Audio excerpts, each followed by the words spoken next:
જો હવે પહેલાનો ત્રીજો દાખલો, પહેલાનો ત્રીજો એ તમને આપેલો છે 1 2 3 4 5 6 આર આપી લીધું છે, ગુણધર્મની ભાષા છે, પ્રશ્ન છે સ્વવાચક સંમિત અને પરંપરિત ચેક કરીએ. આર જે ગુણધર્મ છે એને આપણે સૌ પહેલા યાદીમાં ફેરવવો પડશે. ગણ કયો આપેલો છે? એક. એટલે આપણા જોડે 6 સભ્યોની ચર્ચા કરવાની છે. આ આપણે પેર બનાવવાની છે xy.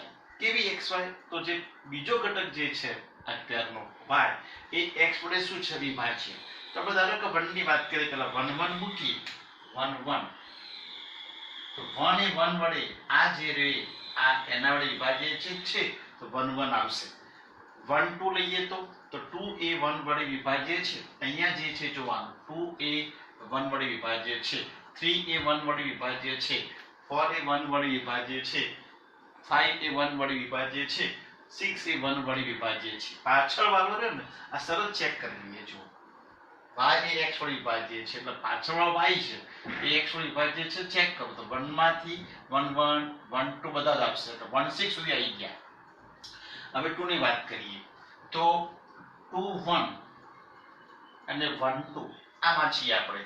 તો 2 1 મતલબ શું થાય? આ રકમ મુજબ 1 એ 2 વડે વિભાજ્ય છે તો 1 એ 2 વડે વિભાજ્ય નથી, મતલબ 2 1 નહીં આવે. 1 2 2 એ 2 વડે વિભાજ્ય છે, આ 2 એ 2 વડે વિભાજ્ય છે, માટે અહીંયા તમે જો 1 2 આવશે પણ 2 1 નહીં આવે. બરાબર? તો 2 થી શરૂ થતા કયા 2 1 નહીં આવે. બરાબર? તો 2 2 તો 2 2 આવશે. 2 3 તો 2 3 નહીં આવે. 2 4 તો 4 એ 2 વડે વિભાજ્ય છે, ના નથી. 4 એ 2 વડે વિભાજ્ય, હા 4 એ 2 વિભાજ્ય છે, ઊંધું જોવાનું છે. 4 એ 2 વિભાજ્ય છે તો આવશે. 2 5 તો 5 એ વિભાજ્ય નથી, નહીં આવે. 2 6 આ આવશે. તો 2 માં કયા આયા? 2 2 2 4 ને 2 6, 2 2 2 4 ને 2 6. 3 માં જઈએ તો 3 1 3 2 3 3 3 4 3 5 અને 3 6 આટલા આપણે ચેક કરવાના. તો પહેલા 3 1 નો મતલબ શું થાય? આ રકમ મુજબ તો 1 એ 3 વડે વિભાજ્ય છે, ના નથી તો નહીં આવે.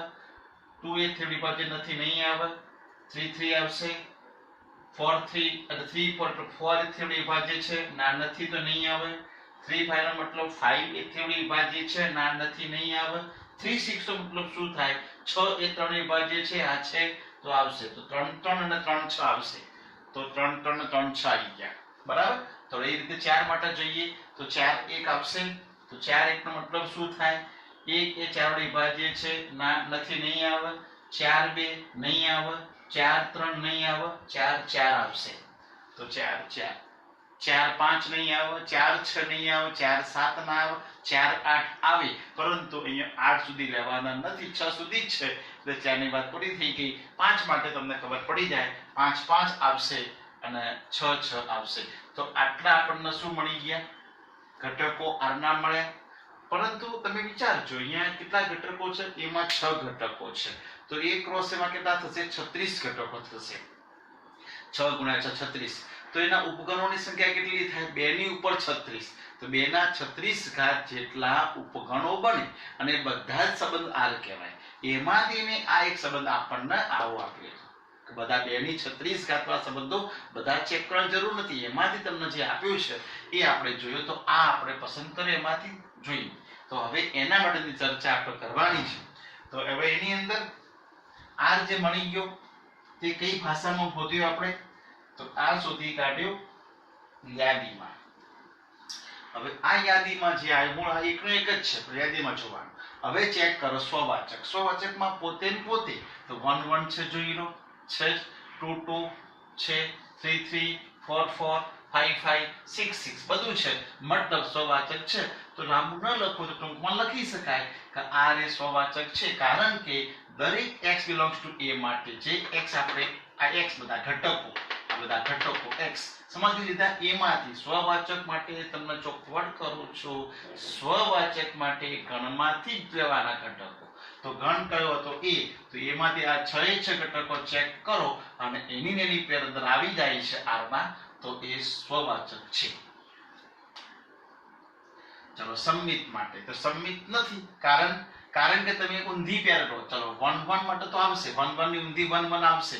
2 2 આવી જશે, 3 3 ની ઊંધી આવશે, પણ 1 2 ની ઊંધી પહેલો તો 1 2 ની ઊંધી કઈ થશે તો 2 1, તો 1 2 જો r માં હતો તો એનો ઊંધો 2 1 એ r માં હોય તો સમમિત, નથી માટે સમમિત નથી, જોઈ લો બરાબર, તો એ સમમિત. તો ખાસ યાદ આ રાખવાનું કે નેગેટિવ વસ્તુ બનતી હોય તો એક નેગેટિવ ના પાર્ટી હોય બનતી નથી તો બધાની ચર્ચા કરવાની જરૂર નથી, પણ પોઝિટિવ માટે દરેક વસ્તુ ચેક કરવી જરૂરી છે, બરાબર.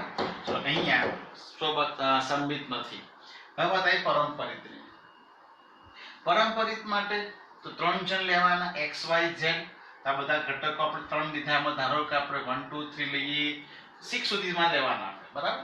તો એમાં તમે જો બહુ લાંબુ થશે, બહુ મોટું ઘણા બધા ઘટકો બનશે, કારણ કે 1 1 લઈએ 1 1, તો બીજો કયો લેવો જોઈએ 1 2, તો આ બે આપણે લીધા, તો આ બે લઈશું 1 1 અને 1 2 માટે, તો 1 2 r માં છે તો 6 માટે પરંપરિત થાય છે. ચલો 1 1, હવે 1 3 લઈએ તો આ બે લઈએ તો જો અહીંયા લઈએ 1 1 અને બીજો કયો લીધો 1 2, તો 1 1 અને 1 2 બંને r માંથી લેતા તો આ 1 2 r માં છે માટે પરંપરિત છે. ચલો 1 3 લઈએ તો અહીંયા તો 1 1 r માં છે, 1 3 r માં છે, તો 1 3 પણ r માં થાય માટે પરંપરિત છે. ચલો 4 લઈએ તો એ થાય, 5 લઈએ તો એ થાય, 6 લો તો એ થાય, તો 1 ની વાત પતી ગઈ. ચલો અહીંયા આપણે બીજો બદલી હવે ધારો કે 2 2 લઈએ 2 2, તો એ બીજો કયો લઈશું આપણે, તો એ 2 થી શરૂ થતો હોય એવો લેવાનો માંથી, તો 2 4 લઈ શકાય, તો 2 2 2 4, તો 2 4 થાય છે, તો 2 4 છે. ચલો 2 2 અહીંયા 2 6 લઈએ તો 2 6 છે. એવી રીતે આ 2 ની વાત પતી ગઈ, પાછળ 2 ની વાત પૂરી. હવે 3 ની વાત લઈએ તો 1 3 લઈએ તો 1 3 ને 3 3 લઈએ તો 1 3 પણ r માં થાય, 1 3 3 6 હોય તો 1 6 પણ r માં છે. ચલો 3 ની વાત પતી ગઈ. 4 ની વાત 1 4 4 4, તો 1 4 r માં છે, 1 4 પતી ગયું. 1 5 5 5 મતલબ 1 5 r માં છે. પછી 6 ની વાત 1 6 6 6, તો 1 6 r માં છે. તો બહુ લાંબી ચર્ચાઓ થઈ એની અંદર, તો આટલી લાંબી ચર્ચાઓ ન કરવી હોય તો શોર્ટમાં ચર્ચાથી પતાવી દેવાની. એમાં આ પરંપરિત છે કારણ કે xy z ઘટક r એ ઘટમાંથી જતા xy એક જોડ r માંથી y જોડ yz બીજી જોડ r માં બની, આ તો આ બે પરથી x અને z, તો x z ની જોડ r માં બનતી જાય છે, માટે આ એ પરંપરિત છે. ક્લિયર? ચલો હવે દાખલા નંબર પહેલો લઈએ. બીજો નંબર આપણે આગળના અંદર લઈ લીધો છે એટલે આપણે પહેલો દાખલો લીધો, પહેલાનો પહેલો છે. a બરાબર 1 થી 14 સુધીના ઘટકો આપણને આપેલા છે અને r બરાબર રકમ આપણને ગુણધર્મની ભાષા આપી છે, તો પાછું ચેક કરો કે પરંપરિત સમમિત કે સ્વવાચક છે કે નહીં. હવે એની અંદર 14 ઘટકો છે, તો એક ક્રોસમાં 14 ગુણ્યા 14 એટલા ઘટકો થાય અને એના ઉપગણો કેટલા થાય તો 2 ની ઉપર 14 ગુણ્યા 14 જેટલા ઘટકો થાય. તો આટલા બધા આપણા સંબંધો બને અને એ બધા સંબંધોમાંથી એને આવો એક સંબંધ આપણને આપેલો છે, તો આ જે આપેલો છે એની જ આપણે ચર્ચા હવે કરવાની, બરાબર. આ જે r છે કઈ ભાષામાં આપ્યો છે? ગુણધર્મ. તો સમા ફેરવવો પડશે પેલા યાદીમાં. બે વસ્તુ આપણને આપેલી હોય, ગણ આપેલો હોય અને સંબંધ આપેલો હોય. ગણ જે છે એ યાદીમાં હોવો જોઈએ, ગુણધર્મમાં તો યાદીમાં ફેરવવો પડે, સંબંધ પણ એ રીતે ગુણધર્મમાં હોય તો યાદીમાં ફેરવવો પડે. અહીંયા આ તો યાદીમાં છે જ, પણ આ ગુણધર્મમાં છે તો યાદીમાં પહેલા ફેરવી દીધો. હવે 3x બરાબર y, મતલબ y બરાબર શું થાય 3x થાય, તો x કેટલા લઈશું આપણે, તો આમાંથી જ લેવાના ગણમાંથી, મતલબ 1 થી 14 સુધીના આપણે ઘટકો x તરીકે લઈશું. ચલો 1 2 3 4 5 સુધીના પહેલા વિચાર્યા આપણે. 1 મૂકીએ તો y કેટલા થશે 3 * 1 એટલે 3, 2 મૂકીએ તો 2 * 3 એટલે 6, 3 મૂકીએ તો 3 * 3 એટલે 9, 4 મૂકીએ તો 12 અને 5 મૂકીએ એટલે 15 થશે.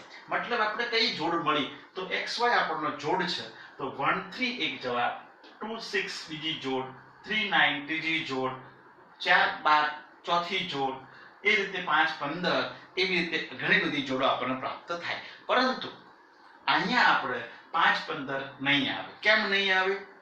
કારણ કે તમે 5 તો લઈ શકશો પણ 15 નામનો ઘટક જે આપણા આ એ ગણમાં નથી કે 14 સુધી છે પણ 5 મૂકવાથી 15 આવે ખરો પણ આપણા જોડે એ ગણમાં લેવાની નથી આપણે 15 સુધીના નથી લેવાના 14 સુધીના જ લેવાના મતલબ આ 5 15 વાળી જોડ એ r માં સંબંધ ધરાવશે અને આપણો જે આ રકમ મુજબની શરત છે એમાં નહીં આવે ક્લિયર તો r સબસેટ આ લખી ધ્યાનથી જોઈ લેજો r subset a cross a થાય તો જ આ સંબંધ કહેવાય a ક્રોસ a એટલે a ના ઘટકોના એ ઘટકો સાથેનો ક્રોસ ગુણાકાર હવે અહીંયા 14 ઘટકો છે 1 થી 14 તો મતલબ બધી 15 તો આવવાનો જ નથી મતલબ r જે રહ્યો એ 15 વાળો 16 વાળો 17 બનશે 14 સુધીના જ બનવાના છે તો આ લખ્યું ધ્યાનથી જોઈ લો ફરીથી r કેવો હશે તો આ a ક્રોસ a નો ઉપગણ હશે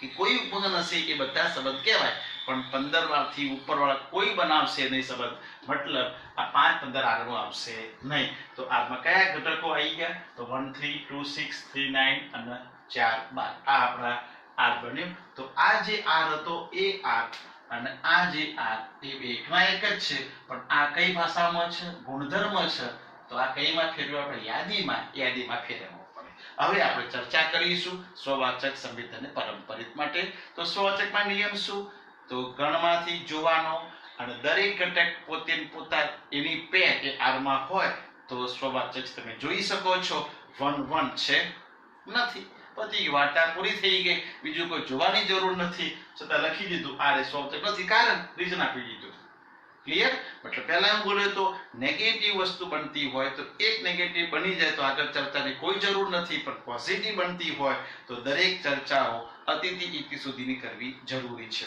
તો અહીંયા સ્વવાચક નથી સંમિત નથી કારણ કે તમે જો 1 3 લીધો તો 3 9 1 3 લીધો તો 3 વાળું જોડ લેવાનું તો આ છે તો 1 3 3 9 તો પછી 1 9 છે r માં તો નથી તો 1 3 r માં 3 1 3 1 નહીં 3 9 સંમિત માટે 1 થી તો ઊંધી જોવા રાઈટ તો 1 થી ની ઊંધી કઈ થાય તો 3 1 તો 1 3 r માં છે તેની ઊંધી 3 1 r માં નથી મતલબ આ સંમિત નથી ક્લિયર પણ પરંપરિત માટે બે જોડ લેવાની તો 1 3 અને આપણે 3 9 લીધી બરાબર તો 1 3 3 9 લઈ લો તો પછી 1 9 r માં હોવી જોઈએ તો 1 9 r માં છે નથી મતલબ પરંપરિત નથી પરંતુ જો આપણે આગળ દાખલાનો હાલ લીધો તો એમાં એવું હતું કે 1 3 r માં છે 3 સાથેનો આ ઘટક r માં નથી આપણે જાણતા જ નથી એ ઘટક r માં નથી